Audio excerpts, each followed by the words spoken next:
पढ़ेगा इंडिया, बढ़ेगा India. Dear students, आज के इस वीडियो में मैं आप लोगों को बैंक के बारे में बहुत ही इंटरेस्टिंग नॉलेज देने वाला हूं। क्या आप जानते हैं विश्व बैंक के बारे में? क्या आप जानते हैं एसबीआई बैंक का पुराना नाम क्या है? क्या आप जानते हैं विश्व और भारत का पहला बैंक कौन सा है? क्या आप जानते हो भारत में कुल कितने बैंक हैं? और क्या आप जानते हो बैंकों में नौकरी पाने का प्रक्रिया क्या है? आइए शुरुआत से शुरू करते हैं। अगर आप इस चैनल पर नए हैं तो अभी इसी चैनल को जल्दी से सब्सक्राइब कर लीजिए और प्लीज बेल आइकन को भी टच करना मत भूलिएगा। सबसे पहले आपको बताता हूं बैंकों के नामों की फुल फॉर्म क्या क्या है। RBI, reserve bank of India. ICICI, credit and investment corporation of India. IDBI, industrial development bank of India. SIDBI, small industries development bank of India. UOB, union bank of India. ये चड्डी ये फंसी, sorry माफी चाहता हूं। HDFC, housing development finance corporation. SBI, state bank of India. UCO, United commercial bank. BOB, bank of Baroda. PNB, Punjab national bank. Axis bank limited. English dictionary के according axis का अर्थ है वह केंद्र जिसके चारों ओर कुछ घूमता है। एक एग्जाम्पल के जरिए मैं आपको समझाता हूं। पृथ्वी अपने अक्ष पर घूमती है। The earth spins on its axis. तो एक्सिस का मतलब है वह केंद्र जिसके चारों ओर कुछ घूमता है। अब आपको बताता हूं बैंकों से जुड़े हुए कुछ यूजफुल वर्ड्स। जिस रूम में पैसे निकालने और जमा करने वाली मशीन रखी हो उसे कहते हैं एटीएम रूम, और उस मशीन का फुल फॉर्म है ऑटोमेटेड टेलर मशीन। आपके आर्थिक लेन देन का जानकारी निकालने के लिए जो कार्ड आपको दिया जाता है वो है PAN card, permanent account number. हर बैंक का एक IFSC कोड होता है, चाहे तो आप अपने खुद की बैंक की पासबुक में देख सकते हैं।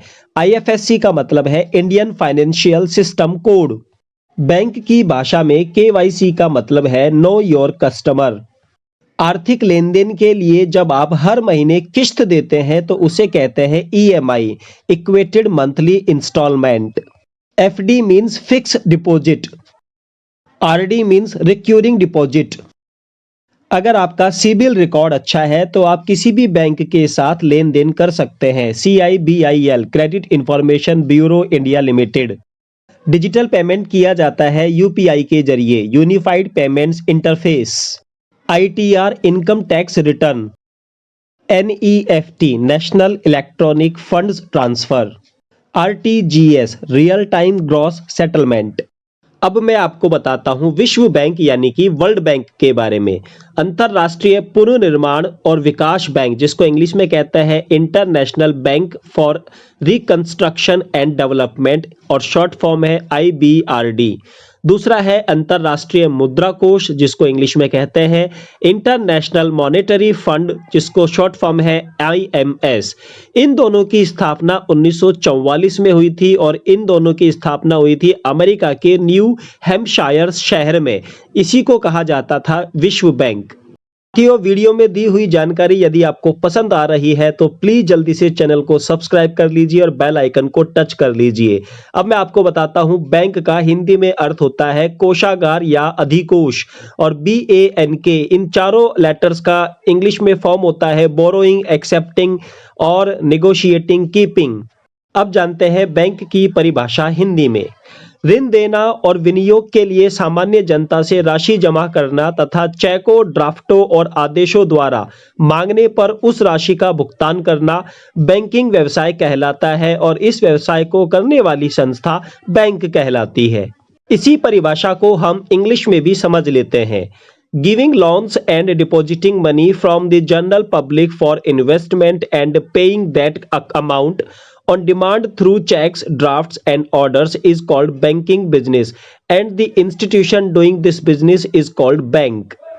विशिष्ट कार्यों के लिए अलग अलग बैंक स्थापित किए जाते हैं, जैसे नंबर 1 व्यापारिक बैंक, नंबर 2 कृषि बैंक, नंबर 3 औद्योगिक बैंक, नंबर 4 विदेशी विनिमय बैंक और नंबर 5 बचत बैंक।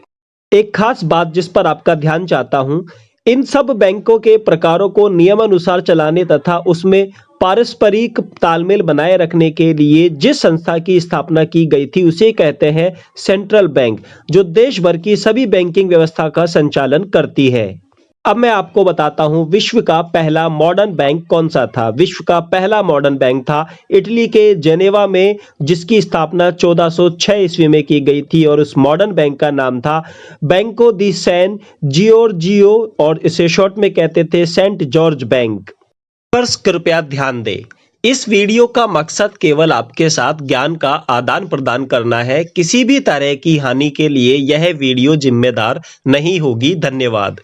अब आपको बताता हूं दुनिया के सबसे पुराने बैंक के बारे में। जी हां, दुनिया का सबसे पुराना बैंक जिसका नाम था मेडिसी बैंक, जो अभी भी संचालित है और इसकी स्थापना 1397 में हुई थी जियोवन्नी मेडिसी के द्वारा।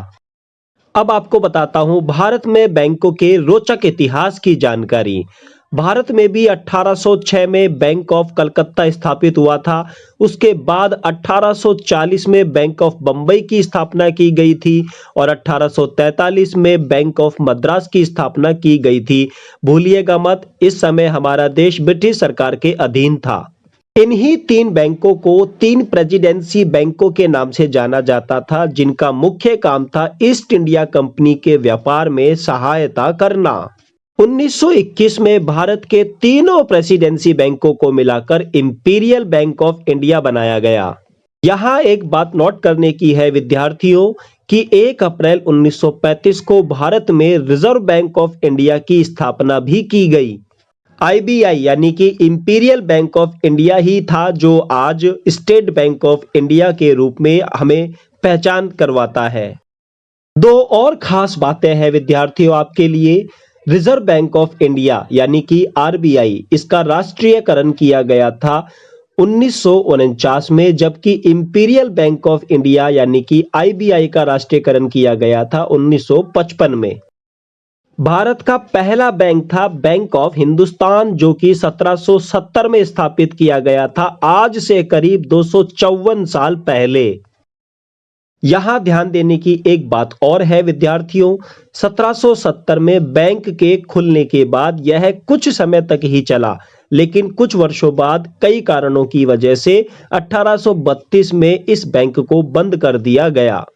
बताते हुए मैं बहुत ही गौरवान्वित महसूस कर रहा हूं कि इस समय हमारे देश में बैंकों की कुल संख्या 145 से भी ज्यादा है, और ध्यान देना है कि इन सभी बैंकों पर रिजर्व बैंक ऑफ इंडिया यानी कि RBI का कंट्रोल है। डियर लवली स्टूडेंट्स, याद रखिएगा बैंक मुख्य तौर पर 7 प्रकार के होते हैं। Number 1 commercial bank, number 2 exchange bank, number 3 cooperative और agricultural bank, number 4 industrial banks, number 5 central bank, number 6 saving banks और number 7 unity of banks.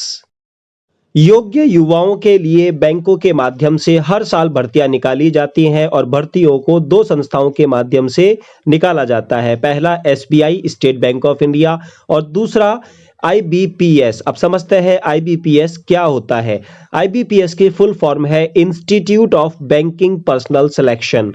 IBPS एक ऑटोनोमस बॉडी है जो SBI के अलावा सभी पब्लिक सेक्टर बैंकों में भर्ती के लिए रिक्रूटमेंट एग्जाम आयोजित करवाती है और इसका गठन 1984 में किया गया था। बैंक में कर्मचारी बनने के लिए कैसे और कब आवेदन निकाला जाता है और इसके लिए क्या योग्यता है, कितनी बैंकों के द्वारा कौन कौन सी पदों पर भर्तियां निकाली जाती है, इसके लिए एक अलग से वीडियो बनाकर मैं अपलोड करूंगा।